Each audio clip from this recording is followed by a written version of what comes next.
नमस्कार। चित्रकार अगर चाहे तो रंगों से तस्वीर बदल सकता है। युवा अगर ठाने तो देश की तकदीर बदल सकता है। मैं राजविधि आज आप सबके समक्ष विकसित भारत में युवाओं का योगदान विषय पर अपने कुछ विचार साझा करना चाहती हूँ। हमारा भारत देश समग्र विश्व में एक युवा देश के नाम से जाना जाता है। आप सबको इसका अर्थ तो पता ही होगा कि युवा देश यानी कि क्या। हमारे भारत देश में सबसे ज्यादा जनसंख्या युवाओं की है। यदि हम देखने जाए तो हमारे यहाँ 142 करोड़ की आबादी में 60% जनता युवाओं की है, जिनके अंदर हम सबकी भी गणना हो जाती है। हम भारत के युवा अपना योगदान देंगे, अपना बलिदान देंगे, भारत देश को विकसित बनाने में एवं विकासशील बनाने में अपना प्रण लेकर भारत देश को विकसित बनाने का योगदान लिए हुए है।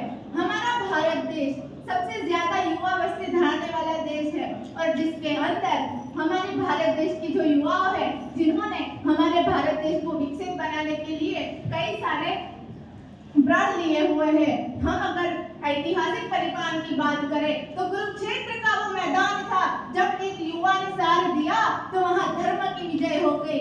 जब एक ब्राह्मण ने चाहा कि मैं मेरे भारत देश को विकसित बनाऊं, तब उसने एक 5 साल के छोटे से बच्चे को, रास्ते पे बैठा था वो बच्चा, और उसे उठाकर इस देश का सम्राट बना दिया।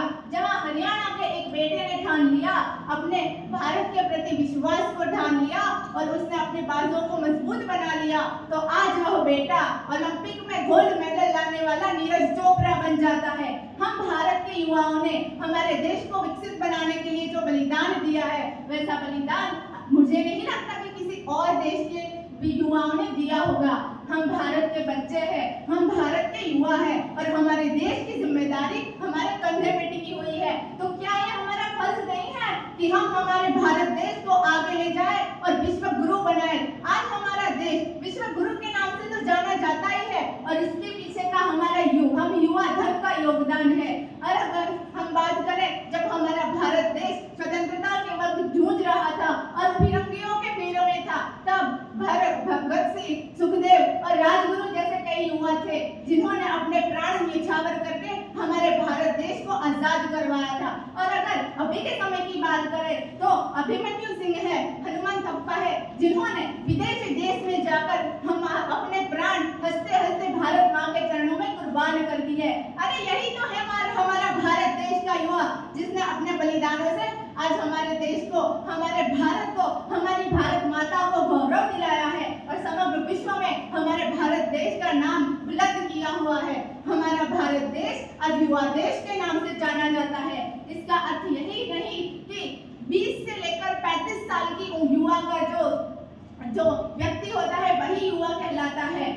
मैं तो कहती हूँ कि जिसके अंदर अपने राष्ट्र निर्माण की भावना हो, जिसे अपने राष्ट्र को आगे ले जाने की भावना हो, जिसका मन संघर्षों से भरा हो, और वही व्यक्ति भी युवा कहलाएगा। मैंने एक बच्ची को देखा था, मतलब बच्ची कहो या युवा कहो, 11 साल की थी, उसका नाम था प्रसिद्धि, और उसने अपने मन में, जब वो 4 साल की थी, तब ठान लिया कि मुझे मेरे पर्यावरण को बचाना है, और उसने पर्यावरण को बचाने की झुंबेश स्टार्ट कर दी और आज वह पूरा अपना प्रसिद्धि फाउंडेशन चलाती है और समग्र भारत में उसका नाम चर्चे में है। हमारे प्रधानमंत्री श्री ने भी उसको बेस्ट चाइल्ड का अवार्ड दिया हुआ है।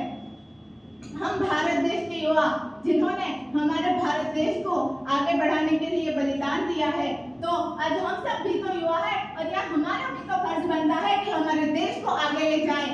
तो मैं आपके अंदर एक जज्बा भरने के लिए कुछ पंक्तियां कहना चाहती हूँ कि हम 57 की तलवारों का चमचम करता लोहा बने, हम 57 की तलवारों का चमचम करता लोहा बने, हम गीत बने, संगीत बने, शब्दों के गहरे छंद बने, हम हल्दी गाड़ी में भारत राणे की भाले की वो नोक बने।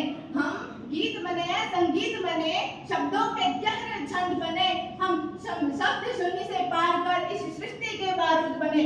समय धरातल पर बहती रहेगी अपनी यह धारा, समय धरातल पर बहती रहेगी अपनी यह धारा। अरे अपनी संस्कृति तो अमर है, बुझ गए बुझाने वाले, हमारी हस्ती तो नहीं मिटी, मिट गए मिटाने वाले। गए मिटाने वाले